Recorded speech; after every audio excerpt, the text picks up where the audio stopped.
tous et bienvenue. Au nom de l'appel national, c'est un réel plaisir de vous accueillir pour ce webinaire intitulé Tout ce que vous avez toujours voulu savoir sur Parcoursup sans jamais oser le demander. Ce webinaire arrive en préambule de nos 3 prochains webinaires réalisés avec l'aide de Monsieur Jérôme Teilhard. Nous savons que Parcoursup est souvent synonyme de questions, parfois d'inquiétudes et d'une petite pression pour nos lycéens. Et, avouons-le, pour vous les parents. C'est une étape cruciale dans la vie de votre enfant, celle qui dessine les contours de son avenir post-bac. Notre mission aujourd'hui est claire, vous équiper. Vous êtes les meilleurs coachs pour votre enfant et pour cela, vous avez besoin de comprendre les règles du jeu. Nous n'allons pas seulement parcourir les dates et les étapes, nous allons décrypter ensemble comment accompagner votre enfant de la meilleure façon possible sans ajouter de stress inutile. Le webinaire est prévu pour durer environ 1 heure et demie. Nous allons être accompagnés de Caroline Métro, fondatrice et directrice générale chez Nomade Éducation, et d'Hélène Rose, directrice éditoriale chez Nomade Éducation, dont je remercie d'être présente aujourd'hui. Nous allons d'abord couvrir les points clés, puis nous aurons un temps d'échange pour répondre à toutes vos questions que vous nous avez envoyées en amont de ce webinaire. Alors, installez-vous confortablement, prenez de quoi noter et préparez-vous à devenir des experts Parcoursup.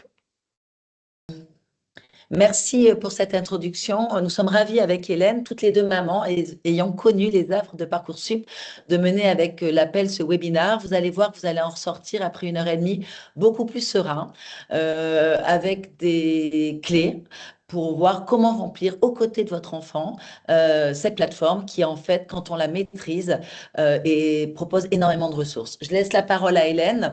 En introduction, je vous dirai juste qu'on va aborder 5 points clés. Qu'est-ce que c'est que cette plateforme? Comment elle fonctionne? Est-ce que toutes les formations post-bac sont sur Parcoursup? Est-ce que Parcoursup trie les candidatures et émet un avis sur vos candidatures? Qu'est-ce qu'un vœu? On entend parfois parler de sous-vœux. Combien peut-on en formuler au maximum? Et question très importante et stressante, doit-on hiérarchiser ces vœux sur Parcoursup ou au contraire, est-il important de véritablement poser tous les choix qui sont importants pour nos enfants? Je laisse la parole à Hélène pour entrer dans le vif du sujet. Donc alors, Parcoursup, qu'est-ce que c'est? Donc c'est la plateforme qui a pris le relais en 2018 de APB, pour ceux qui peuvent connaître. Et donc c'est la plateforme qui va centraliser les vœux des étudiants pour leur première année post-bac. Donc des élèves de lycée et des étudiants pour leur première année dans le supérieur. Donc c'est elle qui va réceptionner leurs choix et leurs vœux, et c'est elle qui va les transmettre aux formations. Et c'est elle aussi qui va récupérer les décisions des formations pour les retransmettre aux élèves. Voilà, on y dépose des vœux et on reçoit les réponses. Je préciserai une chose très importante, c'est que c'est une mine d'or d'informations. On le verra, que ça ouvre très tôt. Vous pouvez y aller très en amont. Il est important dès maintenant d'aller dessus, de vous balader, de cliquer. C'est pas toujours bien fait en termes d'ergonomie. En revanche, c'est excellent en termes de ressources. Vous allez pouvoir trouver énormément d'informations. On le verra par la suite. Parcoursup, il y a le moment où ça s'ouvre pour les vœux, mais c'est toujours à disposition des parents et des élèves pour vous aider. Donc, il faut vraiment faire l'effort d'aller dedans et de demander à vos enfants de s'y balader, de chercher, d'utiliser le moteur de recherche, etc. Alors la deuxième question qu'on se posait, c'est toutes les formations post-bac sont-elles sur Parcoursup? Alors oui, la très grande majorité des formations sont accessibles via Parcoursup, mais pas toutes. Donc c'est le principal portail, mais il en centralise quand même 25 000, 14 000 en statut étudiant et 11 000 pour l'apprentissage, parce qu'on peut aussi postuler sur Parcoursup pour l'apprentissage. Et dans ces formations, il y a à la fois des formations publiques, des formations privées sous contrat et des formations privées. Mais à côté de Parcoursup, il y a aussi un autre volant de formation qui existe, qu'on dit hors Parcoursup, et qui peuvent être intéressantes pour certains parcours d'élèves. Donc, c'est des écoles spécialisées, ce sont des écoles, par exemple, les conservatoires, si on veut faire une carrière en danse, en musique, en art dramatique, ou toutes les formations qui se situent à l'étranger, par exemple. Voilà, ma fille est en terminale actuellement. Elle se pose la question de faire une école de commerce en France, mais elle a aussi été voir des formations telles Concordia, HEC Montréal, voilà, des écoles au Canada. Et ces écoles, elle ne les trouvera pas sur Parcoursup. C'est des démarches indépendantes qu'elle va faire en parallèle de Parcoursup. Alors, question toujours très, très intéressante, est-ce Parcoursup qui trie les candidatures? Donc, la réponse est non. Il centralise en fait les vœux des élèves qu'il va transmettre, enfin la plateforme va les transmettre aux formations et ce sont les formations qui vont faire leur choix et décider de qui elles prennent ou pas. Voilà. Et ensuite, donc il n'y a pas de tri de Parcoursup. C'est juste un relais en fait. Parcoursup est juste un relais vers les formations et ensuite un relais entre les formations et les élèves. Voilà, et ce qu'on verra par la Mm. suite, c'est que par contre, les formations, qu'elles soient publiques ou privées, trient bien sûr les candidatures, pour certaines par des algorithmes qui sont mis en place en fonction de différents critères, mais je crois qu'on reviendra dessus un peu Oui, plus tard. Voilà, mais en tout cas, Parcoursup, quand vous déposez, pas de stress, vous déposez vos candidatures, il n'y a pas du tout de tri à ce stade. voilà, c'est un outil de gestion des candidatures. Alors, qu'est-ce qu'un vœu Parcoursup et combien peut-on en formuler? Alors, un vœu, c'est une candidature à une formation ou un ensemble de formations. Donc, il y a des vœux simples, donc c'est-à-dire que quand on demande une licence dans une université, c'est ce qu'on appelle un vœu simple. Ensuite, il existe des vœux multiples, c'est-à-dire qu'on va choisir un diplôme, par exemple le BUT informatique, et on va choisir des sous-vœux, c'est-à-dire dans ce vœu multiple, on va pouvoir choisir plusieurs établissements. C'est-à-dire que c'est la formation, c'est BUT informatique, les sous-vœux, ça va être l'IUT de Lyon, de Lille, de Toulouse. Ça peut être la même chose avec des concours d'école d'ingénieurs ou d'école de commerce, c'est-à-dire qu'on choisit un concours commun et à l'intérieur, on a accès à une sélection d'écoles et on va pouvoir choisir des vœux dans ces écoles, enfin des vœux pour ces écoles. De façon illimitée, si on prend l'exemple de Oui. concours Sésame, qui regroupe ou concours Access beaucoup d'écoles de commerce, on va pouvoir prendre le BBA de telle ou telle école, le programme grandes écoles de telle ou telle école, et ça ne fait pas du tout, c'est l'ensemble du concours qui fait un vœu. Mais on peut avoir un nombre de sous-vœux illimité, ça veut dire plusieurs villes, plusieurs types de formations en 3 bachelor, 4 pour un BBA ou 5 ans pour une formation école de commerce. C'est pareil pour les écoles d'ingénieurs. Donc le concours est très intéressant parce qu'il propose un vœu pour plusieurs formations. Alors, comme vous le voyez, alerte, la licence, c'est un vœu à elle seule. Donc, c'est quelque Voilà, chose exactement. d'important à comprendre quand vous construisez. Voilà, et donc pour résumer, c'est 10 vœux en statut étudiant, donc qui sont simples, type la licence, ou multiples. Dans les vœux multiples, on a les multiples à sous-vœux limités, type prépa, les classes prépa, c'est-à-dire que vous allez pouvoir prendre une classe prépa, par exemple MPSI, avec plusieurs établissements, mais c'est limité en nombre, ou les vœux multiples illimités, type ce qu'on disait, école de commerce, ou d'autres, ou PASS, par exemple PASS les vœux sur l'Île-de-France sont illimités. Et donc 20 sous-vœux, sauf les vœux illimités, et on peut aussi rajouter 10 vœux en apprentissage. Voilà, donc ça fait quand même un très bon panel pour panacher ces vœux et voilà, enfin, aller dans plusieurs directions. Voilà, ce qui est important sur les vœux, je ne sais pas si on le dit par la suite, Hélène, c'est que il faut vraiment y réfléchir dans ce sens. On en parle sans doute après, Oui, oui. des régions, etc. Oui. OK, donc on avance. Donc la question suivante, c'est avec ces vœux, est-ce qu'il faut hiérarchiser ces vœux, les classer par ordre de préférence? Donc la réponse est non, donc ce qui enlève quand même une grande part de stress. Donc tous les vœux sont considérés à égalité par les formations. Donc, et qui ne voit pas les autres vœux que vous pouvez faire. C'est-à-dire que si vous faites un vœu dans une école de commerce, l'école de commerce à côté ne sait pas que vous avez postulé dans la première école de commerce. Idem pour la faculté. Voilà, donc on Idem peut pour pas. les licences, idem pour toutes les formations dans lesquelles on postule. Il y a un moment où on fait un classement, mais c'est beaucoup plus tard, c'est lors de la phase d'admission, lorsqu'on a des vœux en attente. Il y a une période entre le 5 et le 11 juin où on va classer ces vœux en attente pour définir lesquels sont prioritaires et lesquels on souhaite, on met en deuxième choix, troisième choix ou qu'on souhaite abandonner. Voilà, donc il faut vraiment se rassurer là-dessus parce que ce n'était pas le cas tout le temps par le passé. Ça a créé une confusion et il y a beaucoup de on-dit là-dessus, mais non, on met pas, même si on met un vœu très fort en 1, il n'y a pas de notation. Voilà, il n'y a pas de classement des vœux. Donc ça, il faut plus en parler aux élèves. C'est quelque chose qui est, à vos enfants, Voilà. c'est complètement terminé. Et ça laisse une grande liberté, voilà, pour viser large. Donc voilà, on a fait le tour des 5 principales questions qu'on peut se poser en démarrant l'approche de Parcoursup. On va rentrer dans le dur du sujet. Donc, Voilà, sur les étapes à venir, en fait, pour votre enfant. Donc, Alors attendez, je crois, Hélène, qu'il y a des questions en attendant qu'on va prendre avant d'aller dans cette phase supplémentaire. Merci Caroline, merci Hélène. Effectivement, vous avez déjà deux questions qui remontent. Comment un élève avec des résultats scolaires et un dossier peu flatteur peut-il maximiser ses chances d'admission sur Parcoursup?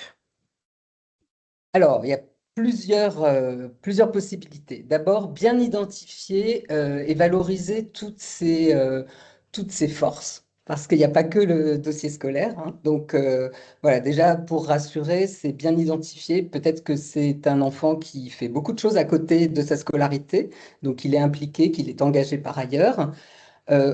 La deuxième point, c'est dans sa stratégie de vœux, c'est bien regarder les vœux qui vont pouvoir lui correspondre, c'est-à-dire d'aller bien étudier ce que disait Caroline tout à l'heure, ce qu'on appelle la carte d'identité des formations. Donc chaque formation délivre un très grand nombre d'informations sur les critères de sélection, sur les niveaux attendus, sur également les passages des élèves les années précédentes. Ça, c'est très précieux pour savoir quel type de profils ont été pris les années précédentes.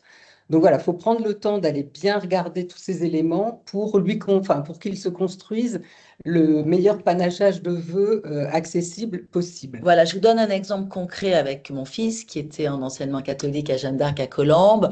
Alors lui, c'était un élève moyen, mais en tout cas rugby de haut niveau, amoureux qui avait fait du bénévolat. Donc là, en plus, il a encore temps, il y a plein de choses à faire, donc il faut enrichir. Il avait passé les premiers gestes de survie pour aider les personnes âgées. On peut enrichir son dossier avec des compléments, quelle que soit sa passion.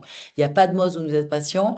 On doit, et je leur dis tout le temps, faire tous et répéter-leur pour être bien vu de ses profs, parce que la fiche à venir, et un prof, ça reste un être humain, donc c'est important qu'en dehors des notes, il y ait une appréciation, et moi, il le disait, engagé, etc., poli, c'est important, parce que c'est une fiche qui compte énormément, et je reviens sur ce qu'a dit Hélène, il y a même un petit test dans Parcoursup.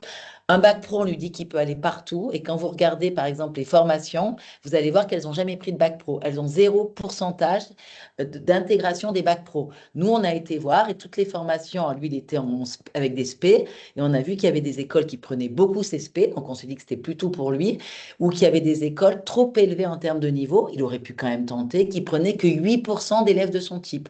Ben, on s'est dit, on va pas y aller parce que le risque est trop grand. Donc, il faut vraiment regarder en fonction, et ça, c'est très bien fait. Vous allez sur les formations auxquelles il pense postuler et vous regardez quel type de profil, et là, c'est vraiment le cas, quelle spécialité elles ont pris majoritairement, quel bac, etc. Idem, on en parlera peut-être des licences qu'il ne faut pas prendre trop loin de chez soi. Ça, je ne sais pas si on l'aborde plus loin. Oui, on l'aborde plus loin. D'accord, très important. Et puis le dernier point, c'est justement soigner aussi. Alors, il y a la phase complémentaire, donc il y a deux phases dans Parcoursup, une phase principale, une phase complémentaire.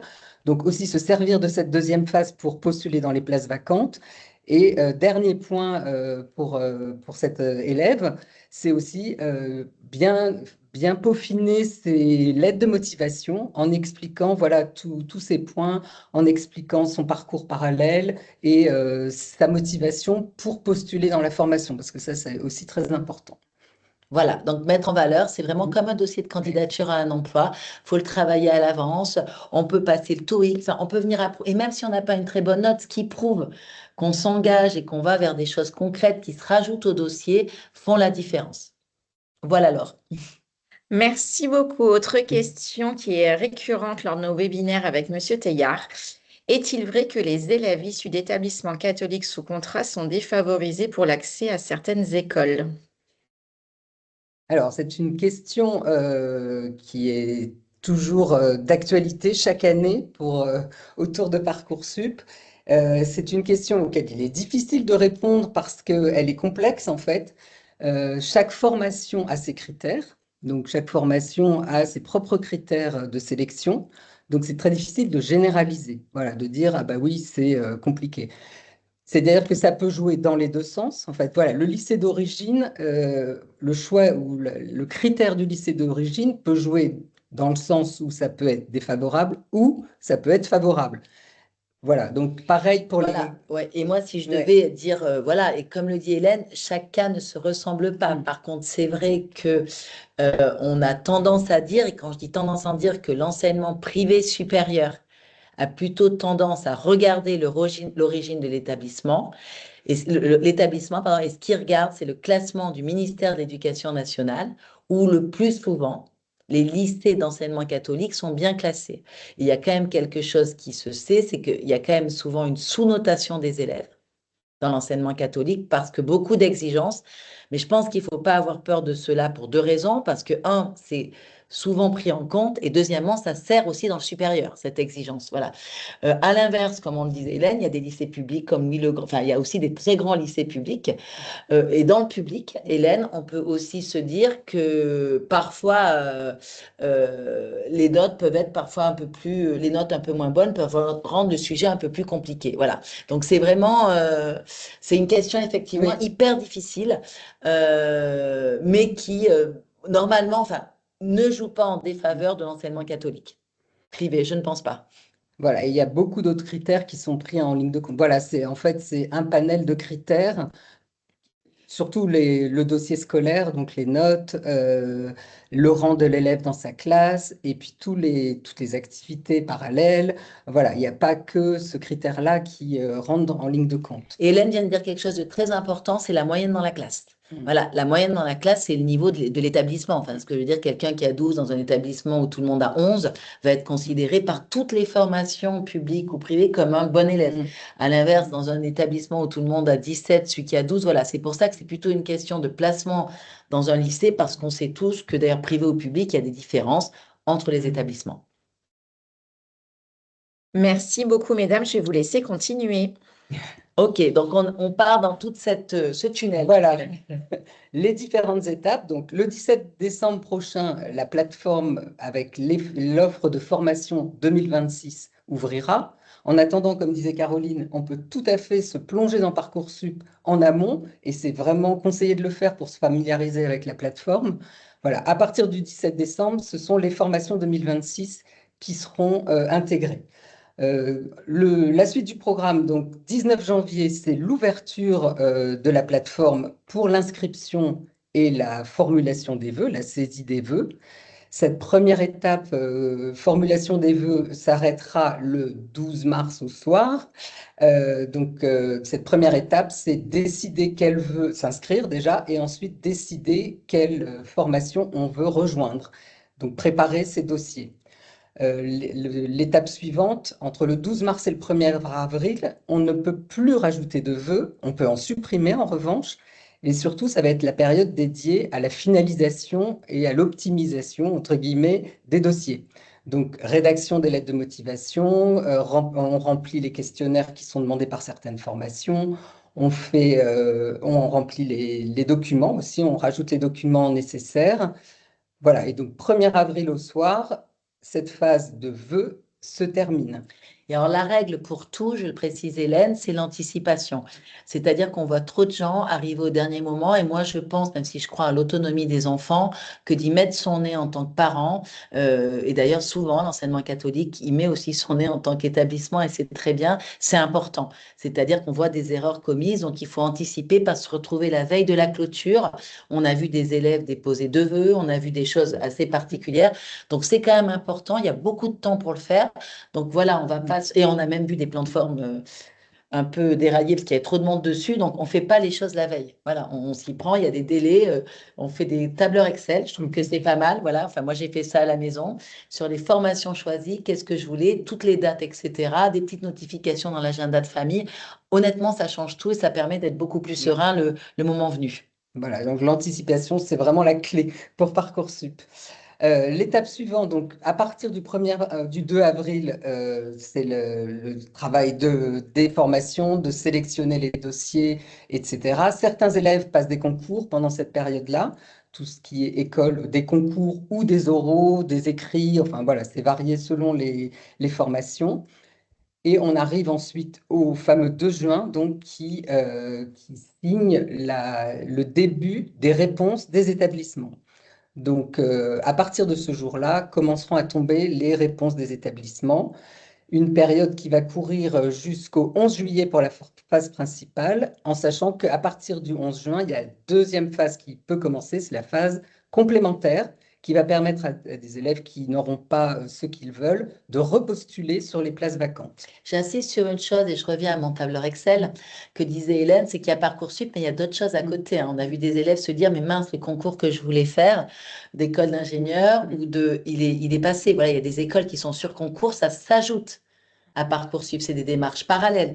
L'international, si vos enfants souhaitent partir, c'est aussi en parallèle. C'est pour ça que je dis qu'il est important de tout noter, parce que ça fait beaucoup de choses à une période aussi où on travaille pour ses notes, où on a des bacs blancs, etc. Donc, il faut vraiment voilà, noter les dates des concours, des oraux des concours. Enfin, il y a plein de choses qui s'empilent et le calendrier est vraiment essentiel. Donc, on va rentrer dans la première phase. Donc, c'est la phase d'information et d'anticipation sur la période ensuite d'inscription. Donc, cette phase est très importante puisque c'est là qu'on va commencer à construire tout son projet d'études supérieures où on va explorer la plateforme, réfléchir aux grandes lignes, à toutes les formations qu'on aimerait rejoindre et préparer voilà, sa fameuse stratégie de vœux pour, une fois que la phase d'inscription arrive, être prêt et avoir eu le temps de bien aller étudier, ce que disait Caroline tout à l'heure, chaque formation auquel on souhaite postuler en vérifiant qu'elle est bien en adéquation avec son profil. Donc, la première question qu'on peut se poser, c'est que se posent les parents et les élèves parfois. Est-ce qu'il faut savoir ce qu'on veut faire pour explorer Parcoursup? Alors, pas forcément, c'est-à-dire qu'on n'est pas obligé d'avoir une idée très arrêtée quand on arrive en phase d'exploration sur la plateforme. Au contraire, il y a énormément d'informations, comme tu disais, Caroline.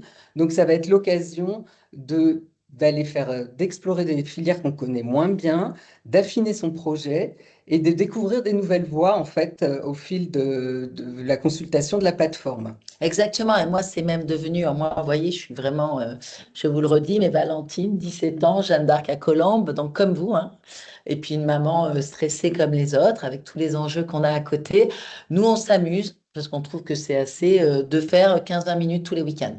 Parce qu'en fait, en tapant commerce, business, parce qu'elle, c'est plutôt ce qu'elle va faire, on a découvert les IAE, on a découvert que Dauphine avait ouvert une école à Londres, alors que c'est une université.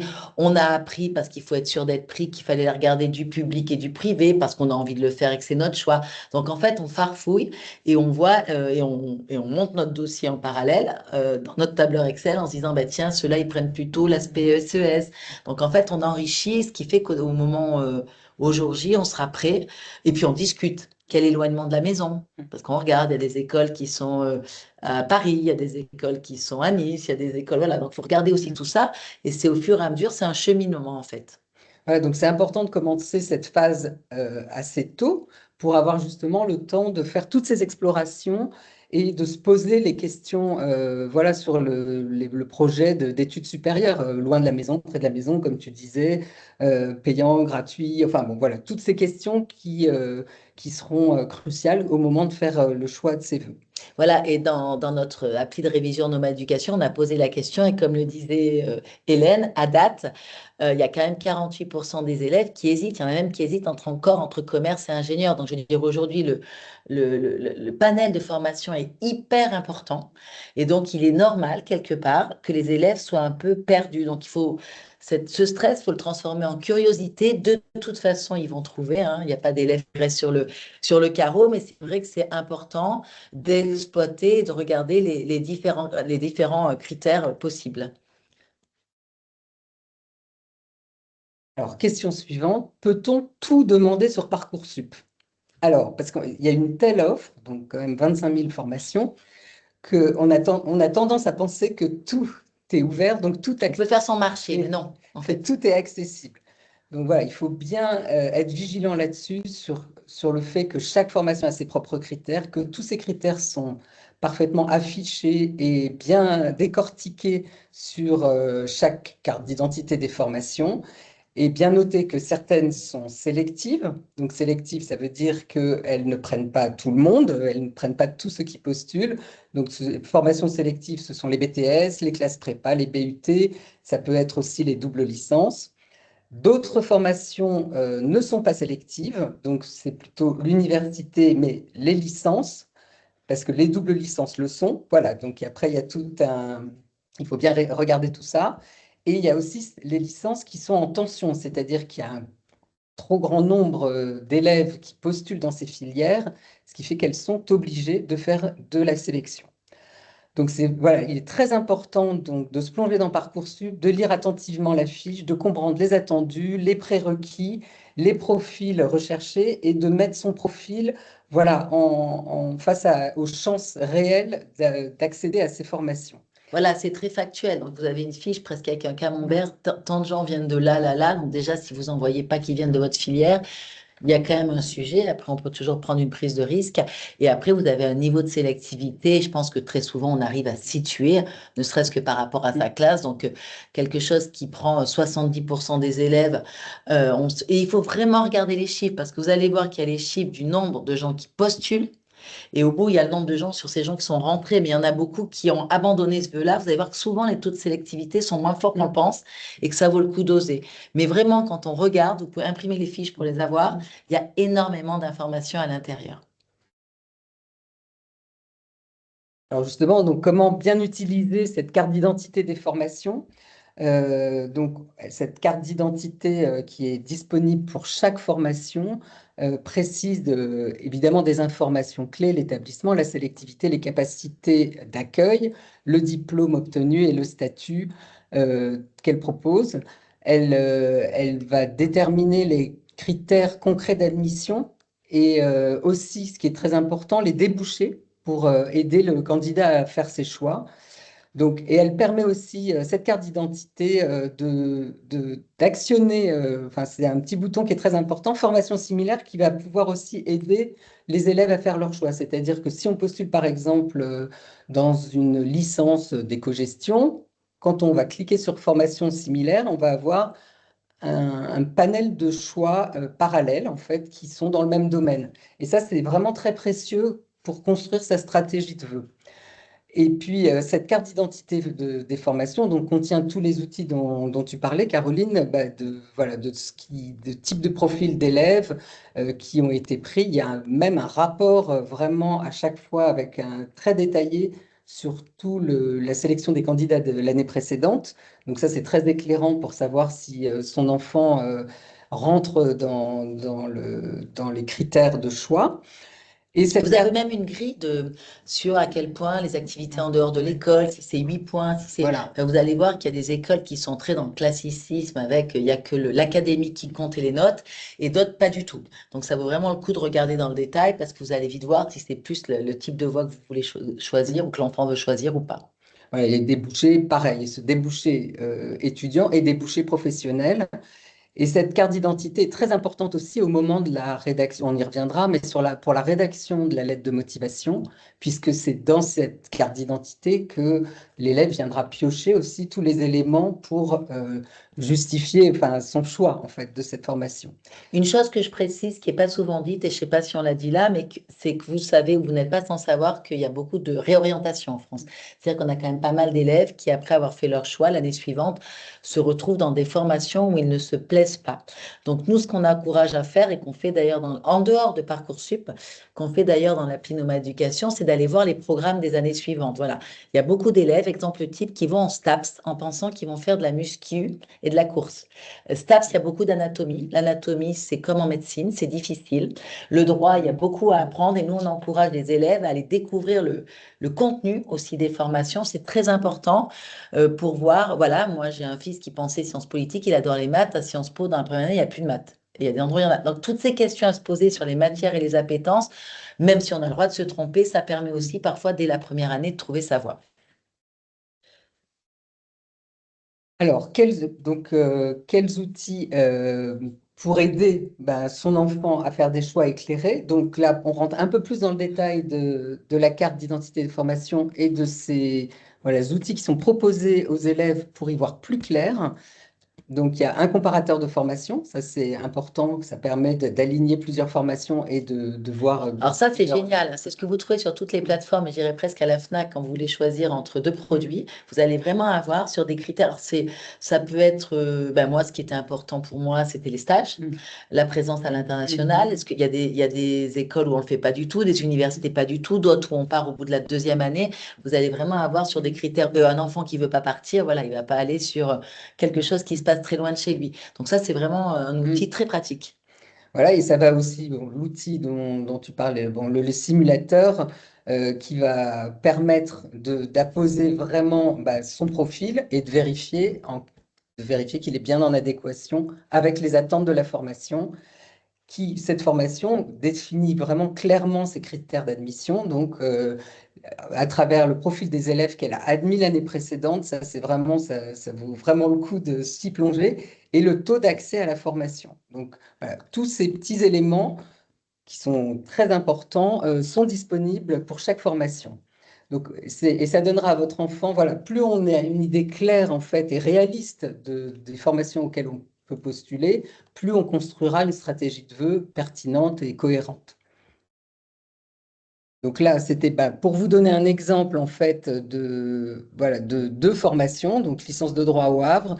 On voit le profil des élèves qui ont été reçus, donc où on voit un panachage, 16% de bacs généraux, 39% de bacs technologiques et 45% de bacs professionnels. Voilà, et si on prend l'autre médecine, donc la première Voilà. année, on voit qu'on a 0% de bac Ouais. professionnel. Donc, vous voyez bien que de toute façon, et qu'en fait, 100% des candidats viennent des bacs généralistes. En revanche, il y a des voies, enfin des voies, on peut tout à fait postuler partout, mais voilà, après, l'idée, c'est quand même d'avoir un projet cohérent, et sachant que certaines voies ont des accès réservés, en fait, type les BTS, par exemple, pour les bacs pro qui auront moins de facilité à accéder à PASS. Voilà, mais c'est important de savoir que malgré tout, même si c'est ouvert, quand vous ne voyez pas de candidats admis dans la filière, ça veut quand même dire que la chance est quasi nulle d'y rentrer. Donc, je dirais que ça ne sert pas à grand-chose d'aller passer un vœu. Alors Perdre un vœu, en vous fait. perdez un vœu, et il y a plein de gens qui perdent des vœux parce qu'ils ne regardent pas cette petite grille en bas. J'avais une question d'ailleurs, Hélène, est-ce que ça va jusqu'au... Je croyais qu'il y avait même un Cambert jusqu'au SP, où il montrait la Oui. typologie de ma fille, maths, SES, droit et enjeux du monde contemporain. Je crois avoir vu qu'avec ça, qu'il y avait des écoles qui prenaient majoritairement sur ces deux vœux et d'autres pas du tout, etc. Sur ces deux SP, pardon, et d'autres pas du Voilà, tout. oui, il y a plusieurs outils en fait. Et l'outil dont tu parles, c'est le simulateur, c'est-à-dire que pour le bac général, par exemple, on va rentrer ses SP, on va rentrer l'idée qu'on peut avoir de sa moyenne générale, et ça va sortir une évaluation des chances d'accéder à la formation. Donc ça, pareil, à utiliser, ça a été très utilisé l'année dernière par les élèves, à utiliser sans limite. Sans modération. Sans Mais modération. véritablement, c'est ce que je dis, c'est vraiment très intéressant. Alors, la phase, qu'est-ce qu'on peut faire en fait de maintenant jusqu'au 19 janvier? Il y a beaucoup de choses à faire, donc c'est un peu un résumé de tout ce qu'on a dit. Donc, c'est affiner son projet, bien sûr, en explorant au maximum la plateforme, mais aussi en allant à l'extérieur. Et il y a des JPO, journées portes ouvertes, qui sont prévues. Il y a des salons étudiants. On peut assister à des visios d'écoles ou d'établissements. Voilà, toute une batterie de prospection à faire pour conforter ses choix futurs. On peut aussi penser à booster ses résultats et son attitude en classe, parce que le dossier scolaire est quand même le premier critère de sélection des formations.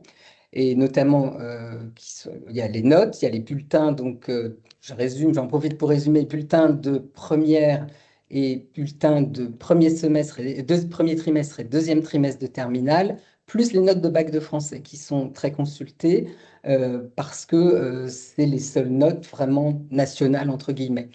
Et la fameuse fiche à venir, donc, qui est transmise aux formations par l'établissement de votre enfant. Alors, fiche à venir, écrite par qui? Fiche à venir, donc, ça provient des établissements scolaires, de l'établissement scolaire de votre enfant. On y reviendra tout à l'heure. Et elle s'est transmise aux formations, courant pendant la phase mars-avril. mais elle n'est pas consultable à ce moment-là par les parents. Et donc, c'est un avis du chef d'établissement sur chaque vœu de votre enfant, ainsi que des professeurs, et c'est les appréciations des professeurs par rapport aux vœux formulés par votre enfant. Voilà, soit ils adhèrent, et je le Ouais. redis, l'attitude. Alors bien sûr, quelqu'un qui veut rentrer en maths sup et qui a 5 en maths, bon, a priori, ils vont pas être d'accord, mais globalement, il y a quand même aussi une question d'engagement et d'attitude, parce que dans le supérieur, il se passe beaucoup de choses. Donc, troisième étape, réfléchir à sa stratégie de vœux. Donc, comme on l'a vu, bien identifier les prérequis et des formations. C'est aussi bien identifier ce que les formations demandent, parce qu'elles peuvent demander, en plus du dossier Parcoursup, des épreuves, donc type école de commerce, école d'ingénieur. Donc, il y a des épreuves, des concours, et ça peut être aussi des portfolios pour les formations en art, Artistique. des justificatifs. Il y a des questionnaires qui sont demandés aussi, souvent des questionnaires pour voir l'appétence par rapport à telle ou telle filière. Quand on postule en droit, il y a un questionnaire de droit, par exemple. Ou si une formation réclame un certain niveau d'anglais, voilà, c'est le moment de se poser la question et de se dire, bon, il faut avoir tel résultat à un test d'anglais, il faut l'anticiper vraiment à ce moment-là, si on veut que le test soit validé dans Dans les temps. dans les temps pour le dossier d'inscription. Et Voilà, puis, puis on parle ouais, du TOEIC, il y a des élèves qui veulent le passer. En fait, il y a quand même des sessions. Alors, c'est un investissement, je ne veux pas vous dire de bêtises, 740 euros, mais qui est quand même payant. Mais en tout cas, il faut s'inscrire maintenant pour être dans une session qui va nous permettre de mettre le résultat sur Parcoursup. Si on passe après, ça n'apportera rien au dossier, en fait. Et puis commencer à réfléchir à la fameuse rubrique activités et centres d'intérêt qui permet de s'éloigner un peu du dossier scolaire et de mettre en avant toutes les compétences extrascolaires de votre enfant, toutes ses passions, tous ses engagements. Je reviens sur l'anticipation. Exemple, toujours, c'est ça qui parle le mieux. Mon fils est rentré en BBA à l'EM Lyon il y a 2 ans. Ils ont demandé entre la phase, pour qu'il soit après la première phase où il était admissible, ils ont demandé l'IELTS, qui est un autre test d'anglais. Il n'aurait pas bossé son anglais avant. Voilà, c'était compliqué. Donc, et c'était écrit sur la fiche Parcoursup. Voilà, donc, en fait, il faut quand même regarder quels sont les critères définitifs, puisque si on veut aller jusqu'au bout, c'est important. Je peux. Alors, on est à la phase du 12 mars à partir. Voilà. Alors, je ne sais pas s'il y a Est-ce qu'il y avait des questions? Alors oui, il y avait des questions sur l'année de césure, en fait, et sur la réorientation. L'idée, c'était de savoir comment, voilà, je m'inscris sur une première année, alors vous allez peut-être l'évoquer après. Je m'inscris sur une première année, je me rends compte que ça ne me plaît pas. Comment je fais pour la suite? Je suis en plein dedans. Moi, j'ai connu. Donc, moi, je vous donne un exemple parce que je trouve que le concret, c'est ce qui parle le mieux. Première année, école d'ingénieur, pur pan. Mon fils, en décembre, me dit en fait, voilà, l'économie me manque. Donc là, on fait quoi? Nous, on a décidé qu'on finissait l'année et qu'on l'avait. Parce que ça, chacun. Et nous, on s'est réinscrit sur Parcoursup et on a recommencé exactement, mais sans aucune différence, je crois, la plateforme telle qu'on était au départ, avec les mêmes zones et tout. Hélène, quelque chose à rajouter? Voilà, Et les mêmes chances, objectivement, Voilà. parce qu'il a été pris où il voulait par la suite. Il a choisi ce qu'il voulait, mais il est reparti en Erasme à partir comme s'il sortait de terminale. Voilà, donc c'est vraiment si on s'est trompé, si on a aussi exploré une voie et qu'on s'est rendu compte que c'était pas la bonne, on peut tout à fait donc se réorienter l'année suivante. Le dossier est conservé dans Parcoursup. On repostule de la même manière, alors avec des choses un peu différentes puisque là il n'y a pas. Alors même si la fiche à venir de l'année précédente est conservée, mais comme elle est adaptée à chaque vœu, voilà, il n'y a qu'une partie qui est conservée. On peut redemander une fiche de suivi au centre d'orientation et puis on remet ces bulletins du supérieur, de cette première année du supérieur, et on refait une sélection de vœux. Et ensuite, le processus est exactement le même que pour les lycéens de terminale. Voilà, il faut juste anticiper. C'est-à-dire que les gens qui se disent en mai, ça ne me plaît plus et qui ont loupé, c'est là où il y a des vrais loupés. Il ne faut pas louper la procédure Parcoursup. Quand on sent que ça commence à pas plaire, en décembre et tout, voilà, faut oser en parler. Il faut se reposer sur le dossier comme si on était en terminale. Voilà. Une autre question. Oui. Oui, et Laure, vous aviez évoqué aussi l'année de césure, donc au début de votre question. Donc, pareil, c'est pris en compte dans Parcoursup, on y reviendra tout à l'heure. Donc, il est tout à fait possible de rentrer sur la plateforme, de s'inscrire et de demander une césure pour l'année à venir. On reviendra en détail sur ce... Voilà, par contre, ça passe, ouais, il faut qu'on la demande. Poursuivons. Alors, il y a aussi une autre question sur les notifications MDPH. Est-ce que Oui. vous pourriez nous donner des informations sur Parcoursup pour les élèves en situation de handicap avec une reconnaissance de la MDPH Alors, par sur rapport à Parcoursup, l'aménagement scolaire, entre autres? alors, sur Parcoursup, il y a ce qu'on appelle, il y a une fiche de liaison justement pour tous ces élèves qu'ils vont pouvoir remplir, qui ne sera pas forcément enfin, qui n'est pas transmise aux formations au moment de la sélection. Voilà, comme ça, c'est vraiment Neutralité, équitable. ouais. Et ensuite, ça permet aussi l'aménagement pour l'année future dans l'enseignement supérieur. Donc, voilà. Donc, ça ne peut pas jouer à la défaveur de l'élève. Par contre, il est important de la remplir Voilà, parce que c'est ça qui va permettre que la suite se passe mieux. exactement. Parfait, je vous laisse continuer. Merci. Donc, on rentre dans l'étape de saisie des vœux et on commence aussi on s'inscrit, on saisit ses vœux et on commence à remplir ses dossiers parce que comme c'est assez long de remplir les dossiers, il faut s'y prendre, comme pour les autres étapes, assez tôt. Donc, quelle stratégie de vœux adopter? C'est toujours la question qu'on peut se poser. L'idée, c'est que votre enfant ait le plus de chances possible d'avoir des réponses positives et donc d'utiliser le maximum de vœux à disposition, mais de manière cohérente et réaliste. Voilà. Donc, ce qu'on recommande en général, c'est de panacher, donc des vœux ambitieux sur des formations sélectives et prestigieuses, voilà, d'avoir de l'ambition, des vœux accessibles qui correspondent exactement à ses envies, à son profil, et puis des vœux dits sécurisés, c'est-à-dire que quand on se promène et qu'on explore la plateforme, on va se rendre compte qu'il y a des formations où il y a des taux d'admission élevés. Et voilà, ça permet aussi de sécuriser, d'être sûr d'avoir une formation et une réponse positive à ses vœux. Voilà, après, chaque enfant a un niveau différent. Un enfant qui aurait 17 partout, mais un enfant qui est moyen, il a vraiment intérêt, malgré tout, à mettre deux vœux qui soient des vœux où il est quasiment certain de rentrer parce que ça soulagera même ses choix par la suite. Et c'est important, voilà. Et les vœux très ambitieux, c'est pareil. Si vraiment c'est la catastrophe, il faut pas aller, il faut qu'ils soient ambitieux pour la personne sans partir dans un maths sup qu'il n'aurait jamais, voilà, ou des choses comme ça. C'est là où il est important d'avoir préparé les choses. Et globalement, quand on voit le nombre de vœux formulés par les élèves, par les lycéens l'année dernière, voilà, on voit quand même que les lycéens s'approprient ce choix possible de multiples formations, puisqu'ils font plus de 14 vœux et sous-vœux en moyenne. Donc voilà, ils exploitent bien tout le potentiel qu'on met à leur disposition. Et les questions à se poser, c'est qu'on voit clairement avec Hélène des élèves et des parents qui veulent que les enfants partent. Et ça, c'est hyper important de décider. Donc, si on part, il faut... Voilà. Et d'autres qui veulent absolument pas bouger. Et ça, dans les critères de vœux, c'est très important. Et il faut aussi savoir, je crois, Hélène, parce qu'on l'a vécu toutes les deux, qu'il y a une seconde phase où il y a parfois des oraux et tout.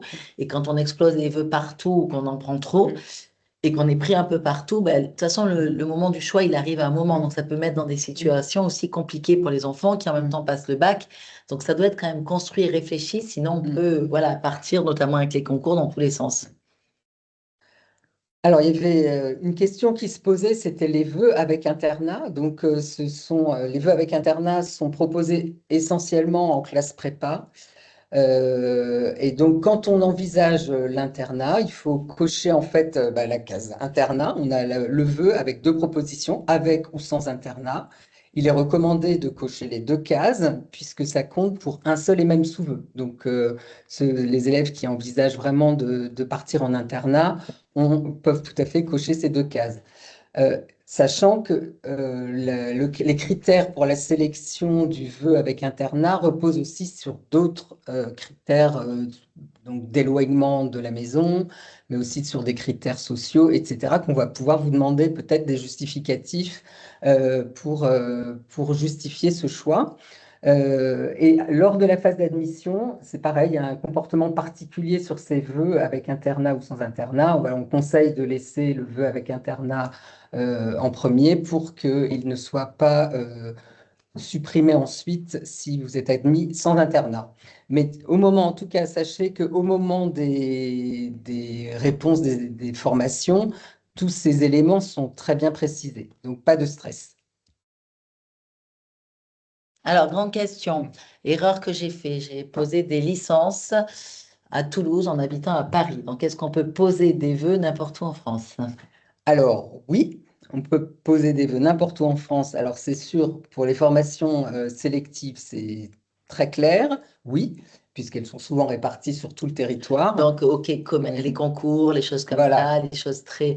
Mais en revanche, pour les licences, il y a Alors, quand même pour un les licences, il y a juste un warning, c'est sur les filières en tension, en fait. Parce que toutes les autres licences, il n'y a pas de problème.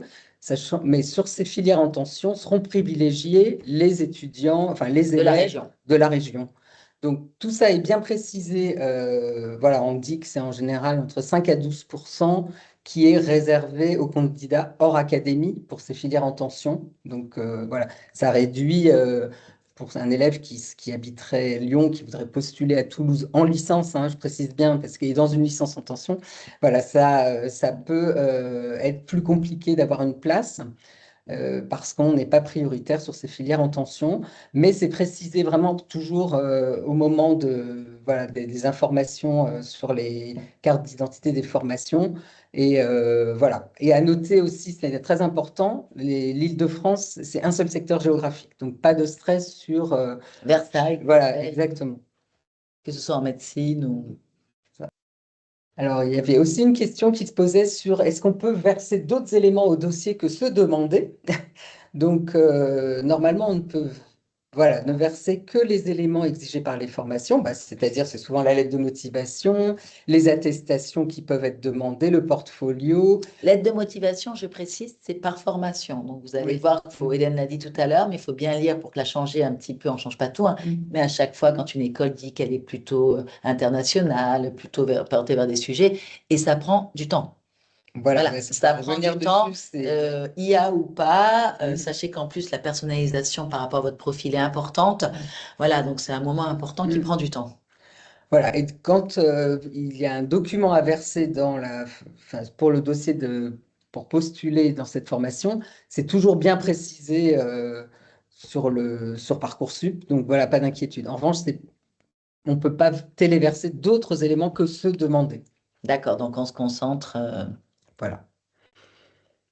Alors, toujours dans notre souci d'anticiper bien les phases suivantes, alors sachez que la phase de saisie, d'inscription et de saisie des vœux est assez longue, donc 19 janvier jusqu'au 12 mars. Celle de finalisation des dossiers est courte, puisqu'elle s'arrête le 1er avril. Ouais, il y a un week-end là qu'il faut bloquer dans vos agendas.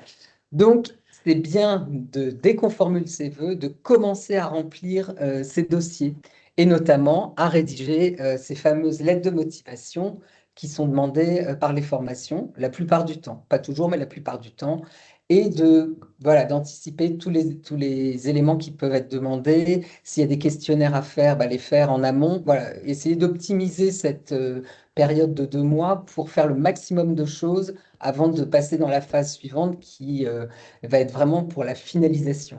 Voilà, et la chose importante, c'est que vous pouvez commencer aussi à faire des choses maintenant. Un petit boulot, un peu de bénévolat, un test d'anglais, un permis de conduire, enfin tout compte, tout ce qui prouve, un championnat de jeux vidéo, peu importe, qui prouve qu'il y a une activité en dehors, etc., pour alimenter le dossier, il n'est pas trop tard. Et voilà, et on rentre dans la Phase de finalisation. Voilà. Alors, on en parlait tout à l'heure, la fameuse lettre de motivation, donc qui est exigée dans la plupart des formations, mais pas toutes, hein. Certaines, par exemple, dans des concours d'école de commerce, c'est vrai que faire une lettre ensuite par école, c'était compliqué, donc certains concours ne demandent pas cette lettre de motivation. Elle est à rédiger pour chaque vœu et parfois sous-vœu, c'est-à-dire que si vous postulez sur une prépa, mais il faut justifier votre choix de prépa même sur les sous-vœux. Elle a un format très calibré, 1500 signes. Parfois, ça peut être plus. Regardez bien en amont parce que si on vous demande 4500 signes, il faut pouvoir avoir bien préparé. Et c'est une étape, enfin, c'est une étape qui suscite toujours beaucoup d'angoisse chez les élèves. Mais c'est vraiment une étape très importante parce que ça oblige vraiment à reposer tous les, tout le pourquoi on postule à cette formation-là. Voilà, les axes de motivation. Voilà, et puis de vérifier son adéquation avec la formation. Voilà, ça oblige à se projeter vraiment dans cette formation. Et voilà, donc c'est exigeant, mais c'est très profitable. Voilà, et comme le disait Hélène, comme quand vous répondez à une offre d'emploi, enfin c'est pareil entre parents, vous regardez ce que l'entreprise attend, ben là il faut être malin, ce qui va changer la lettre, et c'est dit dans notre présentation, la première c'est la plus dure, parce qu'il y a quand même beaucoup d'éléments qui vont revenir, et après on fait un copier-coller en étant attentif, et on va changer en fonction, puisqu'on est quand même là, soyons honnêtes, hein, pour se vendre et motiver notre formation, le fait qu'on postule, pardon, donc on va adapter chaque lettre, voilà, mais c'est pas 25 lettres à faire non plus. Oui, et c'est vraiment la plus dure, la première à faire. Après, c'est beaucoup plus facile, pour vous rassurer. Voilà, et je pense que ça vaut véritablement le coup de la relire. Voilà, autonomie ou pas, c'est toujours intéressant. Qu'est-ce qu'on met dedans? Alors, bonne question. Donc, pour déjà s'inspirer, on peut retourner voir la carte d'identité des formations. Il y a souvent des conseils aux étudiants et c'est justement sur les axes qui vont être importants pour ces formations-là et qui vont permettre d'aiguiller les éléments que vous allez mettre. Alors, ça va être, après les étapes, il faut citer le nom de l'établissement, évidemment, le programme, les spécificités de ce programme, parler de soi, voilà, des qualités, tout ça en lien avec la formation parce que 1500 signes, c'est court, donc il faut être vraiment optimiser les éléments qu'on y Voilà, met. le fait que vous mettiez que l'international est une des priorités pour vos élèves m'a beaucoup motivé, tatati. Les JP aussi, on a fait, si on est allé Voilà. les journées portes ouvertes, si on est allé sur des salons, qu'on a rencontré des ambassadeurs d'école, etc., tout compte. Alors ça joue beaucoup, hein. Le fait de dire qu'on est rentré, qu'on a eu une première relation avec l'école qui nous a plu. Donc voilà, n'hésitez pas, voilà, à faire des choses de ce type-là, rencontrer quelqu'un sur un salon qui vous a motivé, quelqu'un qui vous en a parlé. Voilà, c'est très important. Une visite dans votre établissement, parce qu'il y a aussi des visites dans votre établissement. Tout ce qui rend votre candidature différenciante et plus concrète. Exactement. Donc voilà, un plan, mais c'est toujours un peu la même structure. L'accroche, pourquoi ce vœu et pourquoi cette formation. Dans Nomade Éducation, tu as créé pas mal de lettres de motivation à titre d'exemple. Voilà, et bien sûr, après, ce ne sont que des exemples et il faut les décliner en fonction de vos. Et bien faire relire, comme tu disais, et se relire déjà et faire relire si besoin.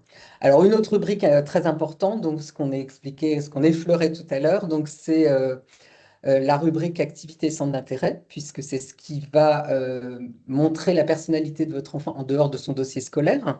Donc tout ce qui fait ce qu'il est, donc ses engagements, ses passions, ses expériences.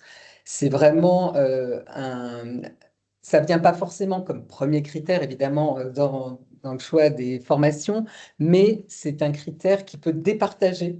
Voilà, à dossier scolaire égal, ça peut départager deux élèves. D'autant que voilà, c'est très structuré comme rubrique et qu'on peut y mettre beaucoup de choses. Et où c'est très important d'y penser, c'est que, alors on sait tous, il y a des enfants qui font beaucoup de choses et d'autres pas grand-chose. Mais malgré toutes ces questions, si vous allez sur des formations où il y a des oraux après, elles vont tomber. Donc, il faut vraiment les préparer parce que c'est là où on va essayer de discerner de l'académique, la personnalité. Donc, c'est pour ça que je dis qu'il est temps d'y réfléchir et qu'il faut apprendre aussi à se vendre. Voilà, donc un enfant qui fait peu de choses, il faut qu'il en commence certaines et il doit très certainement trouver que ce soit des mangas, mais il faut quand même qu'il ait des choses à raconter. C'est le moment de se poser autour de ce qui lui plaît. Voilà, il ne faut pas hésiter. Voilà, tous les éléments sont bons à ajouter. Des passions, c'est de la lecture, des voyages, des visites de musées, enfin, vraiment tout, le sport, enfin, vraiment bien dans sa tête réfléchir à tout ce qu'on a fait. Le stage de troisième, voilà, tous les axes peuvent être optimisés en fait pour remplir cette rubrique. Voilà, alors le stage de troisième, on n'en a pas parlé, ou de seconde, qu'ils ont forcément fait. Pour la lettre de motivation, ça peut être aussi, ayant découvert l'univers de j'ai vraiment envie d'aller dedans et votre école préparant aux formations, c'est aussi un axe qu'on peut donner. Oui, et authenticité, c'est important aussi, à l'heure où ils reçoivent 10 fois la même candidature à coup de ChatGPT ou Gemini, c'est bien qu'il y ait quand même quelque chose qui appartienne à l'élève.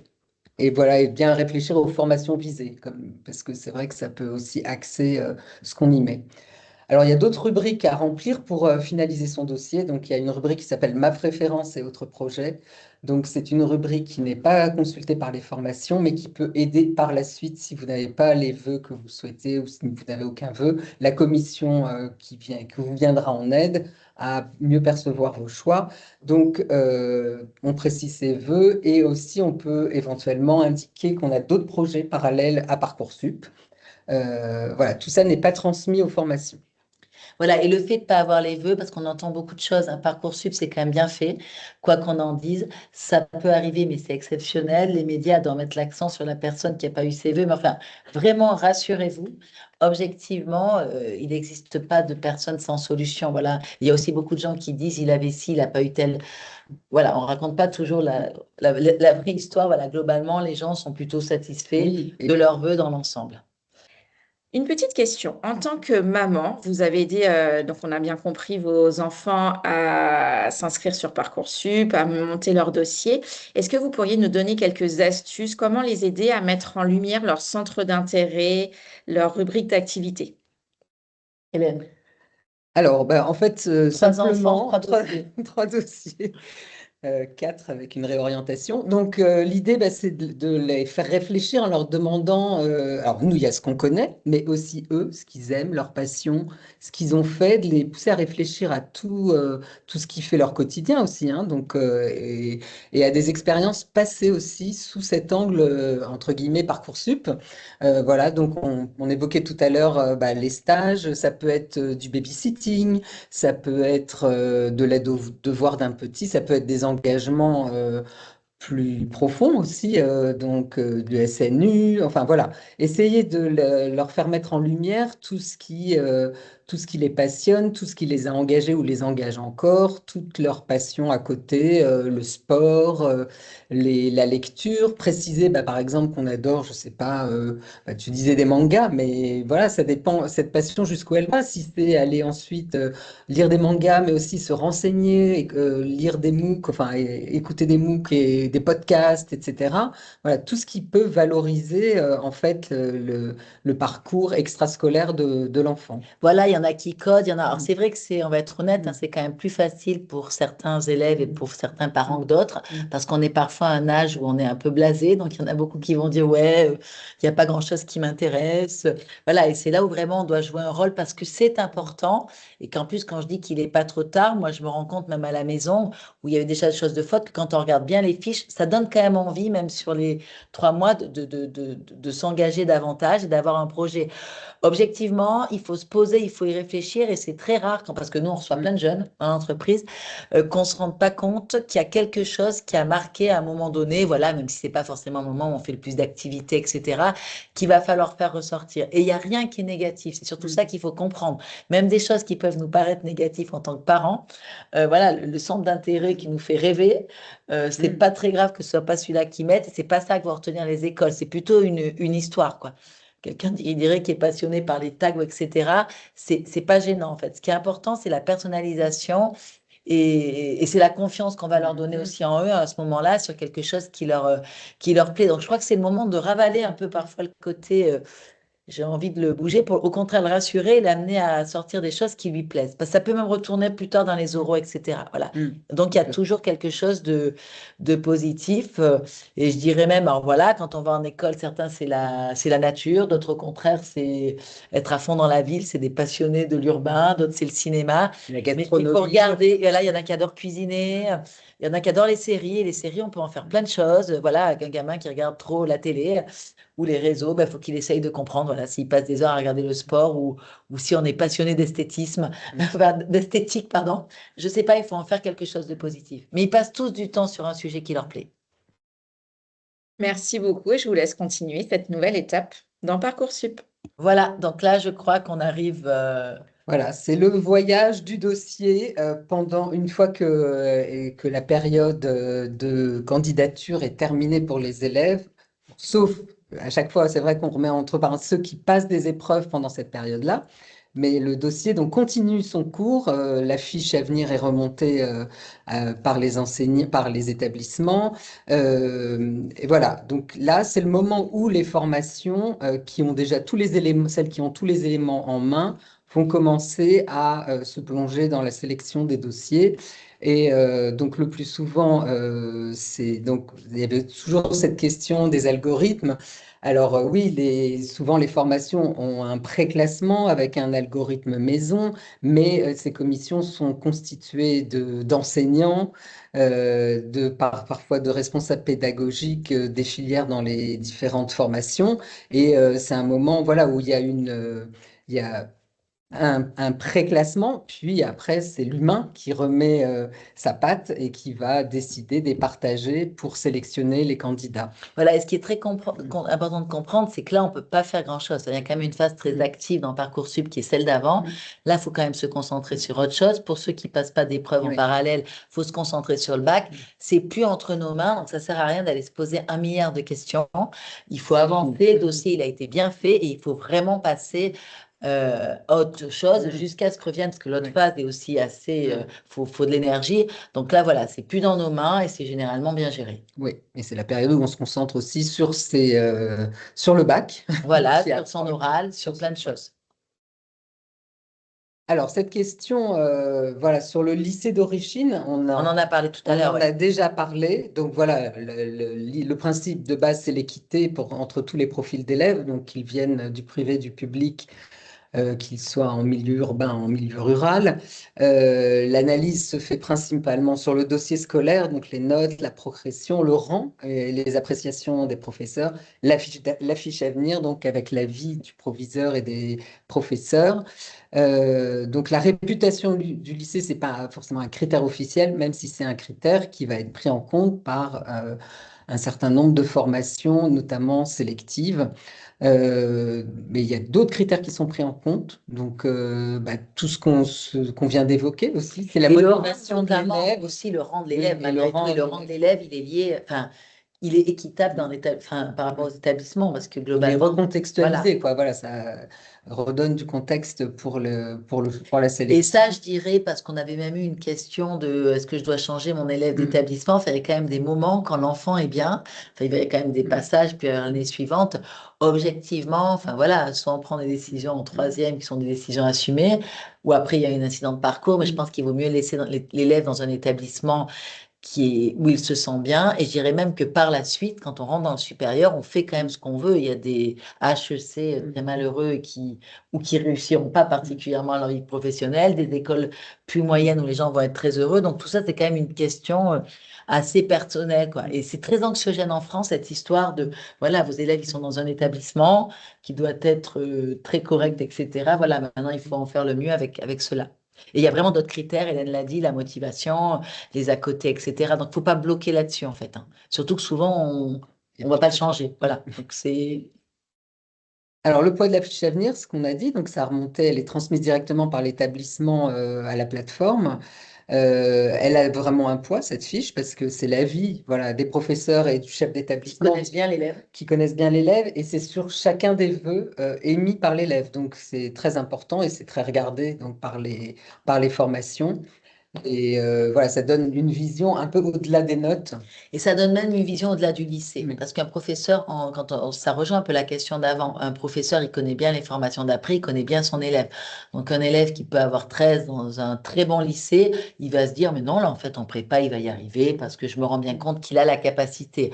Un autre qui est peut-être plus feignant et qui a des facilités, il va peut-être se dire, en fait, il n'a pas l'engagement nécessaire. Donc, je pense que cette fiche à venir, elle est importante et Hélène, elle n'est pas consultée par les parents. Alors, est-ce que je la vois? Est-ce que je peux porter réclamation? Donc, ou est-ce que je n'ai que le droit de me taire? C'est important. Oui. Donc, à cette étape du processus, elle n'est pas visible, elle sera visible à compter de l'ouverture de la phase d'admission, c'est-à-dire au moment de la réception des premières réponses, donc à partir du 2 juin. Donc, j'aurais pu voir celle de mes enfants, parce que je n'ai jamais consulté, je ne le savais pas.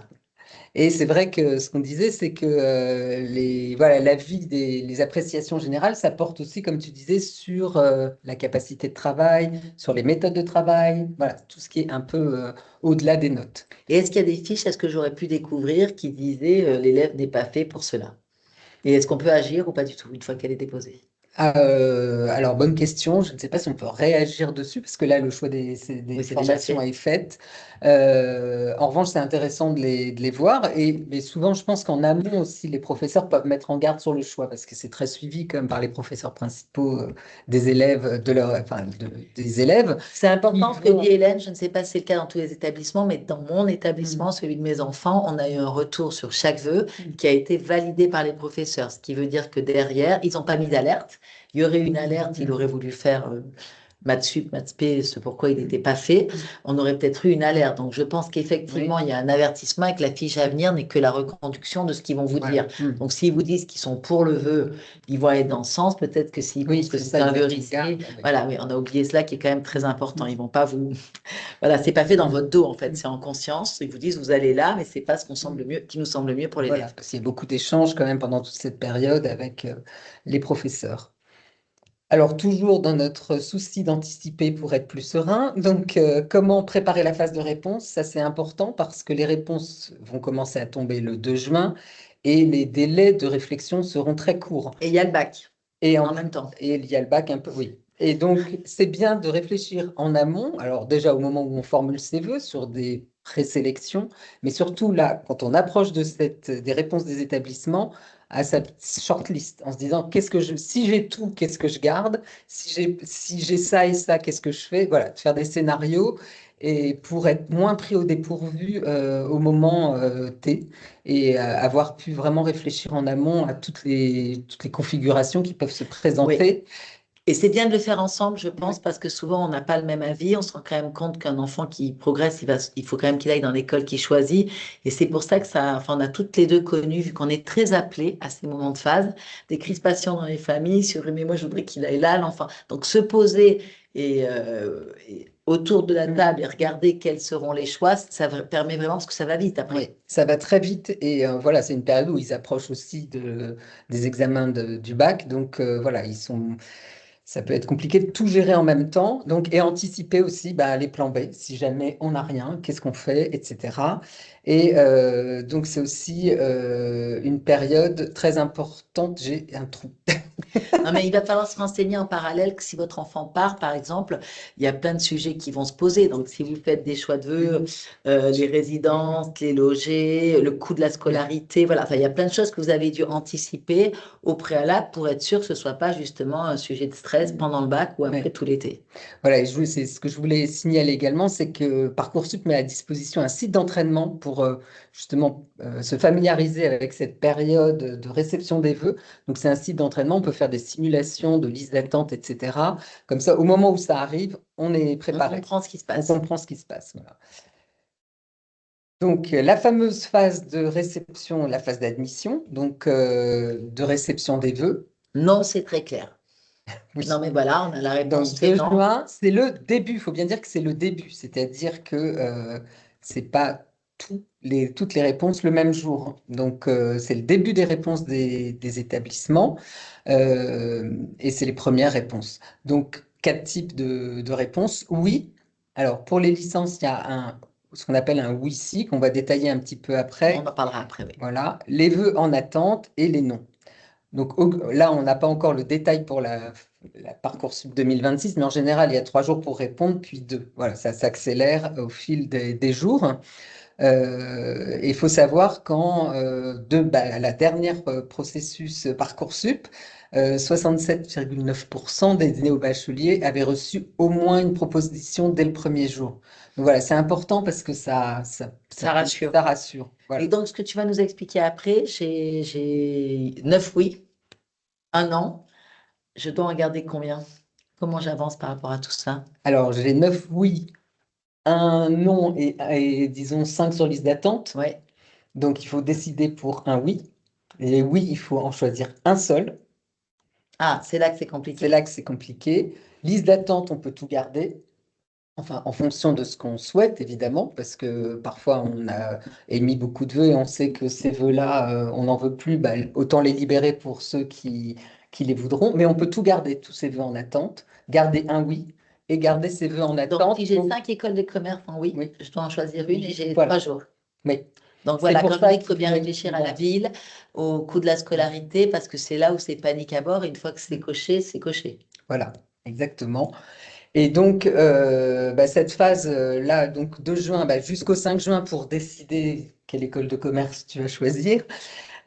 Ensuite, du 5 au 8 juin, Pareil sur l'université, j'ai 3 facs de médecine, 3 lycéens qui me disent oui. il faut en J'ai 3 choisir jours une pour en seule. choisir une. Voilà, Voilà. donc vous avez dû regarder avant celle qui correspond le mieux à votre enfant, qui est trop élitiste ou pas, parce que vous pouvez être pris dans les 3, et ça fait court 3 jours. Mm.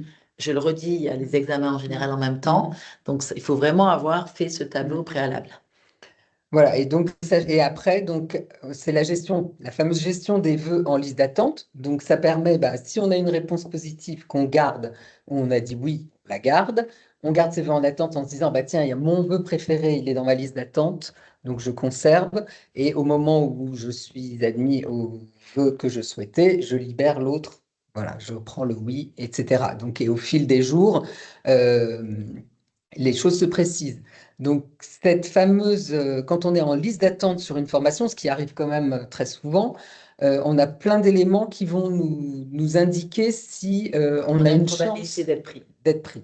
Et ça, c'est important, voilà, parce qu'on a le rang du dernier admis de l'année d'avant, donc c'est un indicateur. Alors, c'est pas forcément Exactement pareil. exactement la même chose. Chaque année, ça change, parce que les formations voilà, sont plus ou moins demandées par les élèves, mais enfin, ça donne quand même une grande idée générale, et puis on peut toujours laisser son vœu courir sur ça, même si on est un peu au-delà. Voilà, et ce qui fait beaucoup, parce que ça aussi c'est dans les appels de cette période, on peut être 3500e et avoir toutes les chances d'être pris. Oui. Parce que je veux dire par là, il faut vraiment regarder ça, il faut regarder le vœu de l'année d'avant, parce qu'il y a beaucoup de gens qui postulent à certaines formations, notamment en licence, et donc le niveau de la personne qui est rentrée, enfin le rang, peut être très éloigné du rang numéro 1. Donc c'est Voilà, important jamais de regarder désespéré, voilà, bien regarder, et ça bouge très vite. Alors, ça bouge très vite en une nuit au parfois, troisième jour parce que, voilà, il y a des élèves qui décident qui décoche. et qui décochent. Et tous les jours qui suivent, voilà, tous les jours, en fait, on avance en général dans ces listes d'attente et on voit comment ça progresse. Et c'est vrai qu'il y a une question de civisme, ou de, Oui. c'est-à-dire que garder des choses en attente, si on est sûr de, ben, c'est vraiment pas, ça bloque tout le monde, ça Ça bloque embraye tout. le système, c'est très stressant, donc c'est presque une hygiène quotidienne de se dire, voilà, régulièrement, je me pose des questions, et si j'ai des vœux oui, ben, je bloque pas les autres. Alors, la fameuse réponse oui, si. Donc, ça, c'est ce qu'on évoquait tout à l'heure. Je résume juste, parce que ça me paraît le point Oui. clé. Le oui, je peux en garder qu'un au bout de 3 jours, donc tous les autres oui, ils disparaissent. Si j'ai un vœu en attente que je préfère à mes oui, si j'ai mon oui, ben, je le garde, j'enlève même mes vœux en attente pour libérer la place des autres. Si j'ai un vœu qui m'est encore plus que je préfère dans la liste d'attente, je mets mon oui, je mets de côté, j'attends pour la liste Donc, je d'attente. renonce au oui précédent. Je renonce au oui précédent. La liste d'attente, j'attends qu'il y ait des nouveaux. Là, j'ai pas de délai sur cette liste d'attente. Non. Voilà, c'est très clair. Et j'ai mes Enfin, oui. j'ai le délai de la fin de la phase, mais pas Ok, au jour bien le sûr. jour. Et Voilà. le non, c'est réglé. Donc, il Et nous je reste les peux oui. aussi avoir le vœu que je voulais depuis le début et donc j'étais sûre et je peux l'accepter définitivement et Libérer tout le reste. libérer tout Et le être reste libéré par Parcoursup. et voilà, parce que j'ai exactement le vœu que j'attendais. Donc ça, dans ces cas-là, autant être clair et tout libérer. Bon, on espère que ça va vous arriver. Ça à vos enfants.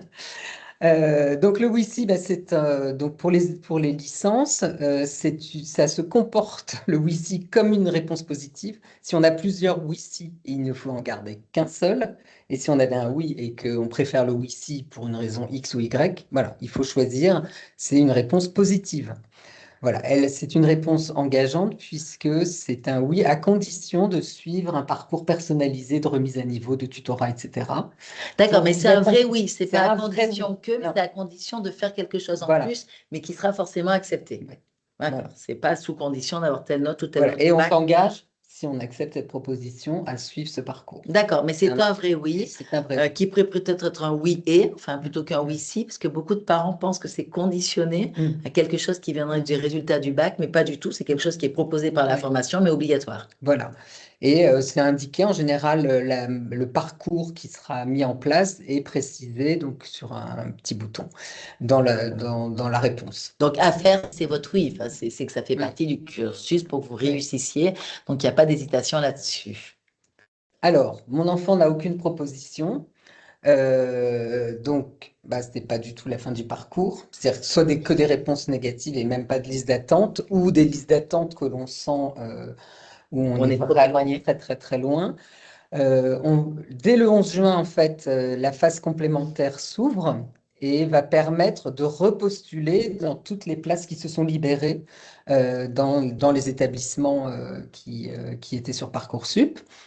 On peut aussi activer la commission d'accès à l'enseignement supérieur qui va aider et accompagner cette phase de réflexion sur qu'est-ce que je peux faire, quelles sont mes possibilités, etc.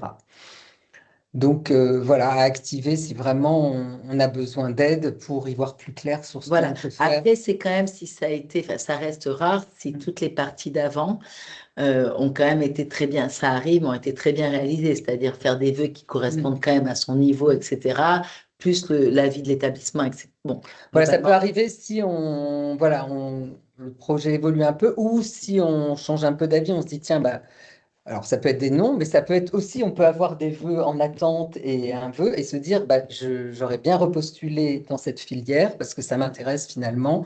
Voilà, c'est une deuxième chance en fait de d'accord. postuler sur la plateforme. Voilà, il y a plusieurs configurations en fait. Alors l'après, et on va arriver Oui. à la fin de notre webinaire.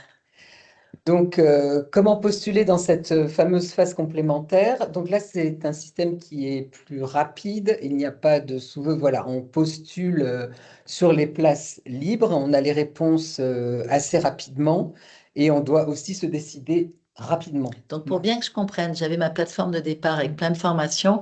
Là, j'en ai quand même moins parce qu'il y en a déjà qui sont Oui. pleines. Donc, en Mais fait, il en reste encore. mais il en reste. Donc, c'est des vœux sur des formations sur lesquelles il reste de la place, Voilà, sur lesquelles je peux faire un nouveau choix. exactement. Donc, et ça, pendant cette phase-là, il y a 80 000 candidats qui ont obtenu une proposition. Donc voilà, c'est une phase importante. C'est vraiment c'est une seconde chance. Et elle court jusqu'à quand? Elle court jusqu'au 10 septembre. D'accord, ok. Donc une longue phase avec voilà, une cadence plus soutenue. Pardon. Alors, l'année de césure. Voilà, un petit zoom, on en un parlait tout petit à l'heure, zoom, sur voilà. cette année que choisissent certains enfants Ouais. entre le bac et les études supérieures. Oui.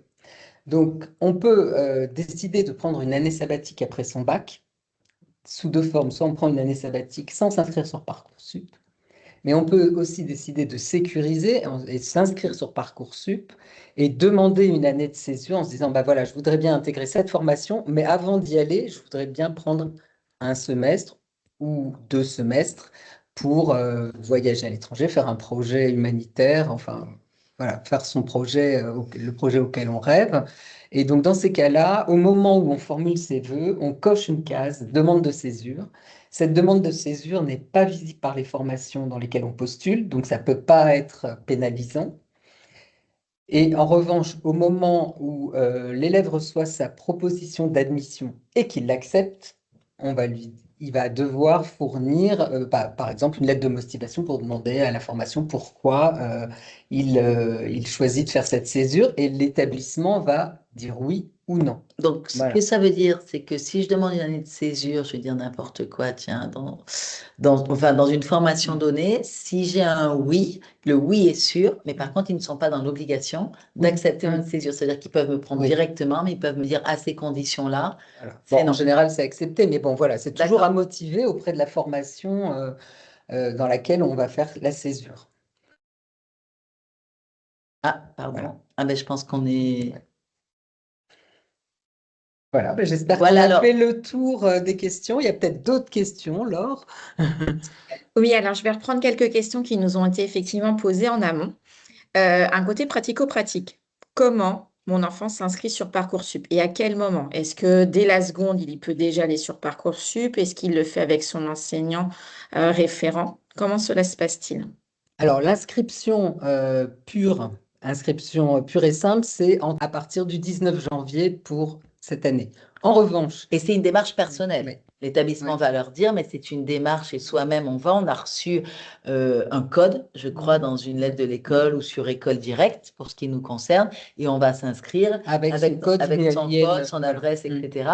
Par contre, il y a une différence forte entre l'inscription et la consultation. La consultation, je dirais presque qu'il peut y aller dès la classe de troisième. Et c'est fortement recommandé, en fait. C'est vrai que Parcoursup s'est ouvert depuis quelque temps aux élèves de seconde et de première parce que c'est un vivier très intéressant. Enfin, c'est une source d'information très intéressante pour commencer à explorer les formations, aller voir quand on doit, par exemple, choisir ses spécialités. On est en seconde, on doit choisir ses spécialités de première. On peut aller voir les formations qui commencent à nous intéresser et se dire, bon, ben voilà, quelles spécialités Elle sont préfère. privilégiées. Donc, c'est vraiment bon. Et puis, c'est une manière aussi de se familiariser et voilà, d'avoir moins d'angoisse quand on connaît la plateforme dès la seconde, puis en première qu'on y retourne. Voilà, on arrive en terminale, elle nous est familière et c'est voilà, moins angoissant. Donc l'inscription, ça sera très bientôt, enfin dans 2 mois Voilà, à peu près. Et là, ils ont vraiment toutes les recommandations, puis c'est inscrit sur le site. Et avant, c'est de la consultation. voilà. Merci beaucoup. Vous parliez justement de s'habituer à la plateforme. Vous nous avez dit tout à l'heure qu'il y avait une plateforme de test de plateforme d'entraînement. À Mhm. partir de quel moment est-elle ouverte? Alors, j'y suis allée, j'ai l'impression qu'elle était ouverte. Pour moi, elle s'ouvrait au moment enfin, en amont de la phase d'admission, mais je pense que c'est ouvert, qu'on peut peut-être essayer de. Ça, ce serait à confirmer en revanche, pas sûr. Et justement, là, je reprends la phase de gestion de l'accueil des réponses. Si je me trompe, si je clique sur oui, alors qu'au final, enfin voilà, Voilà, j'ai fait une mauvaise manipulation, est-ce que je vais avoir un effet rétroactif? Comment manipuler? Ça, c'est à voir avec la plateforme, comment ça se Oui, passe. voilà, il y a un contact, il y a des numéros, un numéro vert Parcoursup. On peut voilà, contacter tout de suite si c'est vraiment une erreur de manipulation, tenter voilà, de contacter Parcoursup qui verra à ce moment-là si on peut corriger ou pas. mais c'est important de le faire parfois à deux parce que c'est vrai que ça va vite et voilà, de vraiment prendre. Après, dans mon souvenir, parce que moi, c'est le genre de bêtises qui me stresse.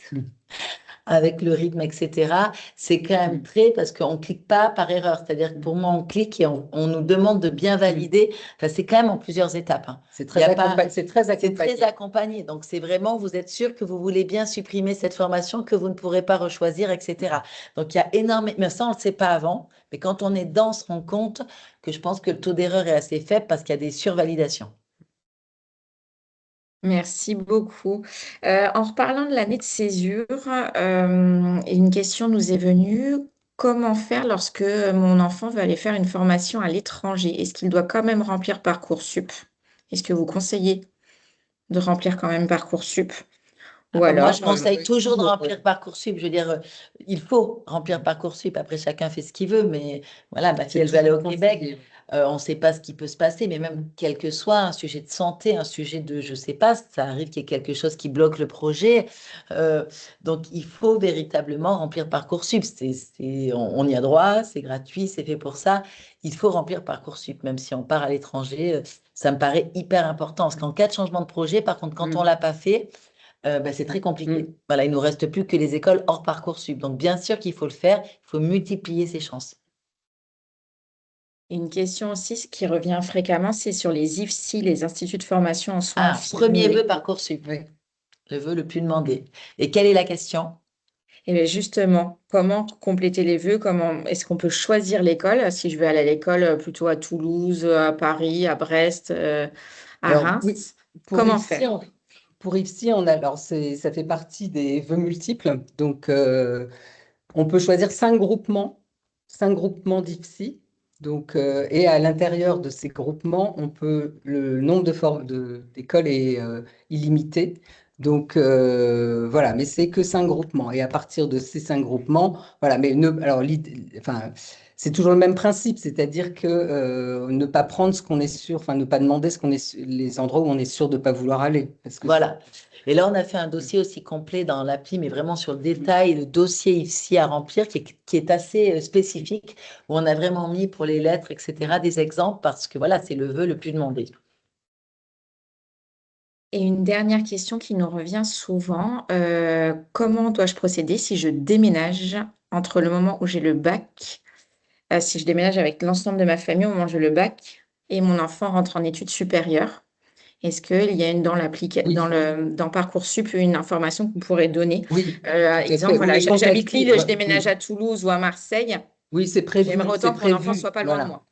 Voilà, c'est prévu par la plateforme, donc c'est déménagement post, post-inscription, donc c'est tout à fait prévu. Il suffit de contacter la plateforme qui prendra les mesures nécessaires de réaffectation si on change par C'est rapport à... complètement. Hélène est spécialiste du déménagement, ayant beaucoup un mari qui a beaucoup bougé. Donc, véritablement, ça se gère. Voilà. Par contre, il y a une démarche Oui, spécifique à faire auprès de la plateforme. Mais ils prennent en compte véritablement le fait qu'on veuille une proximité, que ça change les vues. Mais écoutez, merci beaucoup, mesdames. Alors, Merci. voilà, nous arrivons au terme de ce webinaire. J'espère que ce webinaire vous aura apporté la clarté nécessaire. Si vous ne deviez retenir que quelques conseils à propos de notre échange ce soir, ce serait d'anticiper. L'anticipation est votre meilleur ami. Ne laissez pas la période des vues et des confirmations vous submerger. Un autre conseil, encouragez sans imposer. Votre rôle est d'être un guide bienveillant. Aidez votre enfant à explorer, à faire le tri dans ses envies, mais laissez-lui la responsabilité finale de ses choix. C'est son projet. Pour vous aider à mettre ces astuces en pratique, vous pouvez retrouver le replay de ce webinaire ainsi que la présentation sur le site appel.fr. Nous vous remercions sincèrement pour votre participation et votre engagement. Ce chemin est celui de votre enfant vers son avenir et en étant ici ce soir, vous lui offrez un soutien inestimable. Je tiens à adresser un chaleureux merci à mesdames Caroline Métro et madame Rose pour leur disponibilité et leurs précieux conseils, ainsi que l'équipe des salariés de l'Appel national qui a accompagné et soutenu tout au long de ce webinaire, la réalisation de ce webinaire. Rappelez-vous, Parcoursup est un outil, pas une fatalité. Avec de la méthode et du calme et les bonnes informations, cette étape se passera bien. Faites confiance à votre enfant et faites-vous confiance. Nous vous donnons rendez-vous le 9 décembre à 18h30 avec Monsieur Teilhard pour notre premier webinaire consacré à Parcoursup. En attendant, nous vous souhaitons une très agréable fin de journée, une très bonne soirée et à bientôt.